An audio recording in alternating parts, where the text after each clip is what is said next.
Hi, and welcome back to Life-Changing Solutions, the show. There was a bit of a longer break because, as I mentioned, I had a guest coming, but unfortunately she got stuck in traffic. So we're just going to have to save her for later. The awesome news about that is we have Justice back. And she was like, it's funny, and I love this, how people, like, at first they're like, oh, I can't talk on camera. And now she's like, hey, we need to talk about this. Like, that is how it works. It's so good. Well, you helped me feel comfortable, so thanks. props You to got Angie, this. too. So I'll set it up, and then we'll just kind of go from there. It's just an open discussion, and feel free, you guys, to comment and see what you guys think. So based on what I was saying about faking it, right, and how that feels inauthentic, and people can read and feed off of that instead of being fake, that you should feel whatever it is that you want to be, and then eventually you'll believe it. Yeah, so what is it that you were reading an article? So I have to give credit to Psych2Go. They have really amazing resources, but this article really resonated with me because it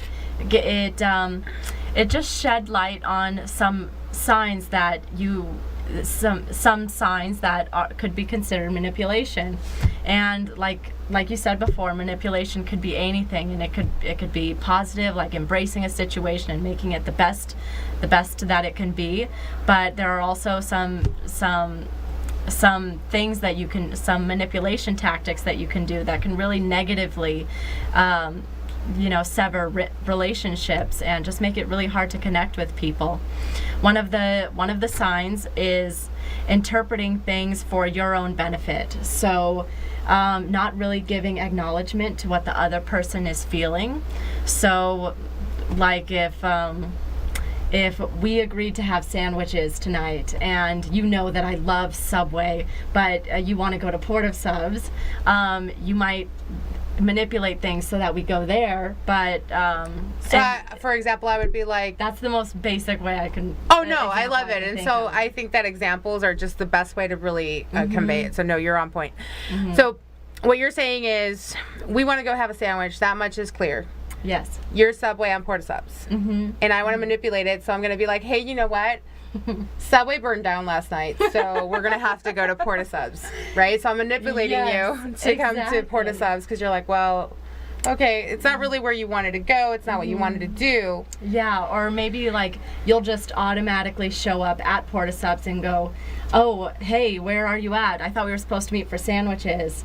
And you know that I love Subway, so that's probably what I meant. But instead, like, you're twisting things so that I'm wrong and that I should have known we were supposed to go to Port of Subs, if that makes sense. Yes, and that actually, we got our little talking points, and the next one would be guilting. So that kind of streamlines into that one, because a lot of these tactics do end up meshing in with each other. So again, I start to manipulate you and be like, oh, you're coming with me to Port of Subs because that's where I want to go. Yeah. How could you not know?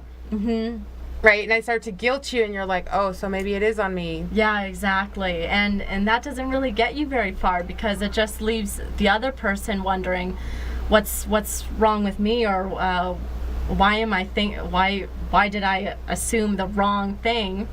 And so that relationship just kind of stagnates, and it becomes stale because you guys aren't really talking through things and going, well, maybe we can go to Subway this time and go to Port of Subs next time, So yeah, it is that lack of communication, and then and sometimes the manipulator, and I will go into a little bit like how I feel about that word, but or words in general. I'm kind of a word geek, but but then that's like, in the context of this, it's like we're talking about somebody who is manipulating you in a negative way, to where me being the manipulator, I'm gonna dominate you and slowly get you to do what I want you to do. So manipulate you at my will. Yeah, exactly. Or to my will. So in this case, we're using, the examples of the sandwiches. Yeah. So I manipulate you, and I get you to go to the sandwich shop that I wanted you to go to. And then I start to guilt you for it. And now you're feeling guilty, but then to adding salt, or salt to the wound. Right. Or insult to injury, it's, I'm going to shame you for it. Yeah, exactly. Like, how dare you, right? Like, I can't believe you don't know that this is my shop, like, and this is where I go. And of course, we're using sandwich as a very surface type of example, but I think that all of us have experienced this at a deeper level, and it's really affected us in a much deeper level. So we also just saw sandwich advertisements too, right, which made us a little hungry. Absolutely. So I gotta love our sponsors, though. Absolutely. So then what happens after that? So you've been shamed by the manipulator, you've been forced or coerced or whatever into a situation that you don't want, And guilted, yeah. and then you, as the receiver of this, what starts to happen? Well, you start to your self-esteem starts to go down, and you start to doubt your capabilities, your own intelligence even, which it's really unfortunate because it's not the case. It's just that particular relationship that you're in, or friendship or whatever. It's that person who's making you feel bad, and unfortunately we don't tend to notice these things until it just spirals and keeps spiraling, and then it becomes who we are, and then our momentary bit of self-doubt becomes us, and we become doubtful overall with everything. And one of the other signs is with manipulators is that you tend to befriend people or set up situations that aren't meaningful.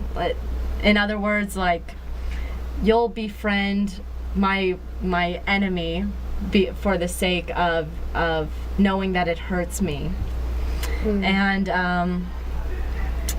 well, no, and here's the thing, I'm starting too. to get a little nervous here. Oh, no, you're fine. And I'm actually going to wrap it up a little bit. Hi, guys. Thanks, Sudiel and Dylan, for watching. But so again, like, the recap is, it's like when you're in a relationship with a manipulator, and again, we're using the context of somebody who is being borderline abusive or flat out abusive, and really, start chipping away at your character. That's what happens. And when we say relationship, it doesn't always have to be a romantic one, right? It could be a boss and an employee type of relationship, child and parent. Relationship is just two people and how they relate and how they interact with one another. So, and this happens in so many different places. And so when you catch yourself in that type of situation, you as the receiver, right, of being manipulated, what starts to happen is that you've been chipped away. So maybe at first it's just like, oh, this is so frustrating. But then it happens so many times that you start to question yourself, like, wait a minute, how did I get here, right? Because it doesn't happen, immediately. Something when it comes to these types of, like, now we're going to go into a different realm, but related, like in abusive relationships, right? Like, most people don't engage in an abusive relationship knowing that that's where they're headed. Yeah, exactly. I used to work at a domestic violence shelter, and a lot of the women would blame themselves and be like, I can't believe, or beat themselves up and be like, I can't believe I allowed this to happen. And I'd say to them, it's like, well, the truth is, if he would have punched you on day one, on your first date, the likelihood is that you wouldn't have, kept going, right? And they're like, everybody's like, no. Okay, then. It's just little things that happens that the manipulator will skillfully do. To test their boundaries with you. Test and push those boundaries. Yeah, exactly. So I think that's a great topic, and definitely well on your way. She's obviously a psychology student, right?